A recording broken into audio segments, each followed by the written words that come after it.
अस्सलाम वालेकुम स्टूडेंट्स, कैसे हैं आप सब। मैं उम्मीद करती हूँ कि आप सब खैरियत से होंगे और काफ़ी अच्छे से आप अपनी फॉरेक्स ट्रेडिंग की लर्निंग भी कर रहे होंगे। स्टूडेंट्स, मैं आप सबको पी फंड इंस्टीट्यूट के ऑफिशियल यूट्यूब चैनल पे वेलकम करती हूँ। आज हमारा लेक्चर नंबर 9 है और आज के लेक्चर में हम लोग कुछ प्रैक्टिकल चीज़ों को देखेंगे। आज तक हमने काफ़ी चीज़ों को थ्योरेटिकल किया है जिनकी हमने प्रैक्टिकली उसका ओवरव्यू नहीं किया, तो आज हम उसी का जो है ना वो ओवरव्यू करेंगे। तो स्टूडेंट्स, चलें इसको स्टार्ट करते हैं। सबसे पहले तो हम लोग ने चार्ट का बेसिक देखेंगे, बेसिक ओवरव्यू।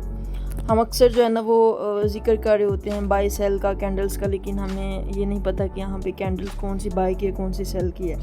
तो अगर आप ये चार्ट को देखें तो यहाँ पे आपको रेड एंड ग्रीन कलर की कैंडल्स शो हो रही हैं, ठीक है। ये आपको मुख्तलिफ कैंडल्स शो हो रही हैं, जिसमें ये ग्रीन कलर की कैंडल है, रेड कलर की कैंडल है, ये मल्टीपल कैंडल्स बन रही हैं, कुछ बनी हुई हैं। तो ये कैंडल्स बेसिकली, इनमें जो ग्रीन कलर की कैंडल्स हैं इनको हम लोग बाय की कैंडल कहते हैं, और जो रेड कलर की कैंडल है इसको हम लोग सेल की कैंडल कहते हैं। बाय की कैंडल में बायर्स होते हैं और सेल की कैंडल में सेलर्स होते हैं, और उन्हीं के मूवमेंट से, इन्हीं कैंडल्स के एक्शन से हम लोग इस चीज़ को डिटरमिन करते हैं कि हमारी मार्केट नेक्स्ट आने वाले टाइम में किस डायरेक्शन को पॉसिबली मूव कर सकती है। और नेक्स्ट इसमें जो चीज़ है, हम लोग इसमें लॉट साइज़ को देखेंगे, लॉट्स को देखेंगे। हमने उसका थ्योरेटिकली उसका लेसन पढ़ा है, लेकिन हमने उसको प्रैक्टिकल करके नहीं देखा, तो आज की वीडियो में हम लोग यही चीज़ जो है ना वो मेजर देखेंगे। तो सबसे पहले तो मैं ये जो RSI मैंने इंडिकेटर लगाया मैं इसको रिमूव करूँगी, क्योंकि काफ़ी ज़्यादा स्पेस को कवर कर रहा है, तो अभी के लिए मुझे इसकी ज़रूरत नहीं है। तो मैंने यहाँ पे F के बटन पे जाना है, और यहाँ पे रिसेंटली यूज़ के आगे हमें 3 डॉट्स शो हो रहे हैं यहाँ पे जाके, तो ये हमारे पास इसका पैनल ओपन हो जाएगा। यहाँ पे डिलीट बटन के ऊपर क्लिक करेंगे तो हमारा RSI इंडिकेटर यहाँ से रिमूव हो जाएगा। तो सबसे पहले हमने यहाँ पे ऑर्डर प्लेस करना है, लॉट साइज़ के हिसाब से देखेंगे कि इनमें क्या डिफरेंस है। तो यहाँ पे हमने इस ऑप्शन के ऊपर क्लिक करना है, ठीक है। यहाँ पे हम क्लिक करेंगे, ये हमारे पास जो है ना पॉपअप शो हो गया है जहाँ से हम लोग बाय या सेल करेंगे। तो यहाँ पे सबसे पहले अगर आप देखें तो यहाँ पे 2 प्राइसेस चल रही हैं। अभी के लिए हमारा डेमो अकाउंट है, ठीक है, अभी के लिए हमारा डेमो अकाउंट है, इसलिए यहाँ पे प्राइसेस का डिफरेंस नहीं आ रहा। जब हम लोग रियल अकाउंट के ऊपर काम करेंगे ना, इसमें हमारे पास ये प्राइसेस का कुछ ना कुछ डिफरेंस होगा, जिसमें स्प्रेड भी कैलकुलेट होगा। तो हमने अपनी लास्ट लेक्चर्स में स्प्रेड के बारे में भी पढ़ा था, और अब हम यहाँ पे प्रैक्टिकली भी देखेंगे कि यहाँ पे स्प्रेड क्या है। सबसे पहले तो ये चीज़ देखते हैं। तो अगर आप यहाँ पे गौर करें, ये आपको S का यहाँ पे शो हो रहा है लेटर, इसके आगे वैल्यू है 0.0।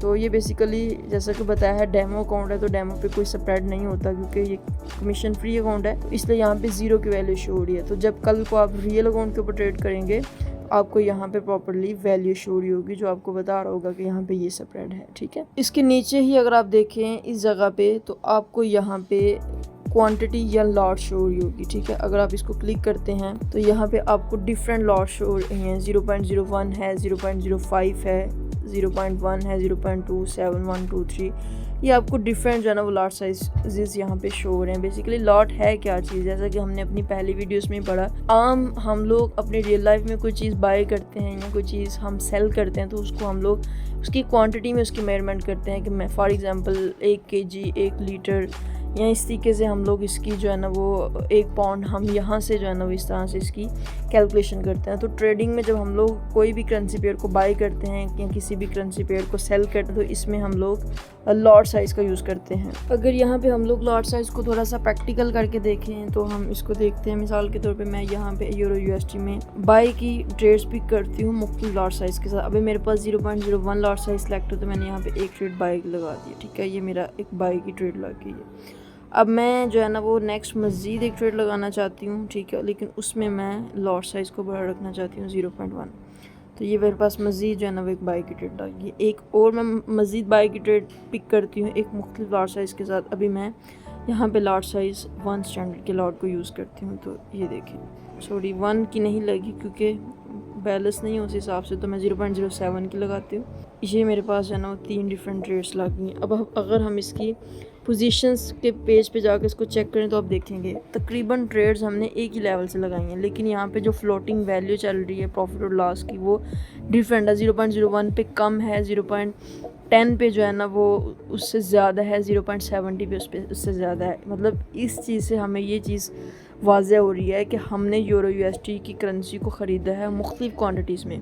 एक हमने 0.01 की लॉट यानी इस क्वांटिटी में कम में, फिर एक मॉडरेट में, एक हाई क्वांटिटी में। और जितनी हमारे पास छोटी लॉट होगी उतना हमारे पास प्रॉफिट भी कम बनेगा, उतना हमारे पास लॉस भी कम होगा, यानी हमारे पास रिस्क उतना ही कम रहेगा, रिवार्ड भी उतना ही कम रहेगा।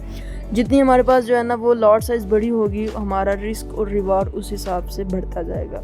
तो ये था हमारा जो है ना वो लॉट साइज़ का।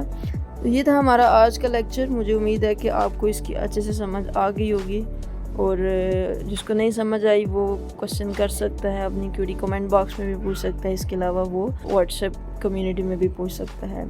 तो अपना बहुत सारा ख्याल रखिए। मिलते हैं नेक्स्ट वीडियो में एक नेक्स्ट लेक्चर के साथ। तब तक के लिए अपना बहुत सारा ख्याल रखिएगा। Thank you so much. अल्लाह हाफिज़।